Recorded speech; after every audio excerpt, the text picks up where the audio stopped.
Akshay, let's talk about specific themes. To me, new age is one theme, right? Because this is a completely new sector that has come in a very big way, because you've got something like a Zomato that is part of the whatever. I think Sensex and the Nifty. From what I can recall, no company that's been less than 10 or 15 years old has ever made such an entry there. And I don't know whether it's making losses or profits or whatever. That's a different discussion. But new age as a theme, what do you think about it? The word that immediately comes to my mind, Anupam, is digitization and convenience and the premiumization of some of these things. Zomato is, as a company, is how old? I think they went mainstream during COVID for obvious reasons. Yeah. But I think in terms of what they've been able to achieve, the number of people using Zomato has only grown exponentially. And we are now living in a world where, how many subscribers you're adding is starting to matter much more than are you actually making money.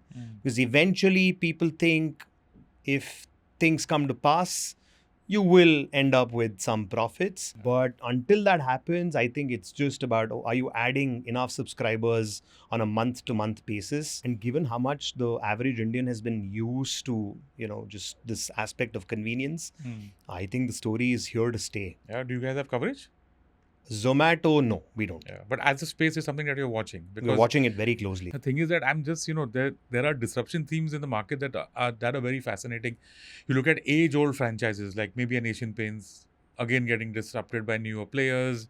You've got this entire Zomato theme playing out. Thankfully, I think banks and NBFCs are still behind some very Thank strong, God for that. very strong barriers of regulation and size. The other thing that always comes to my mind is the new age guys then getting disrupted themselves. Correct. Any thoughts on that? Quick commerce, shaking up this entire thing. No, I think, look, one thing that, this ecosystem promises is a low barrier to entry. So if you are someone who can come up with a snappy idea that, promises convenience, you're just going to be out there competing with, the who's who, so to say. So I think as a theme, digitization is only going to grow, which is why companies that are operating in Fintech or some of these quick commerce entities will continue to be a very important aspect of our coverage going forward. At least, even if we're not covering them, we would want to really know what's happening in that space. Okay, let's talk about AI, right? I mean, it's everywhere. Now, how to figure the impact of that on the markets, on sectors, it's a little bit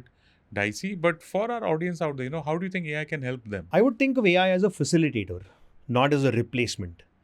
I'll give you an example. Let's say 10 years ago, if I wanted to know, which consumer of mine is, consuming what kind of data, what kind of research do they really want, I'd have to hire like 2 people to get the job done and then present their findings to me. Now with AI, it can happen at the click of a button.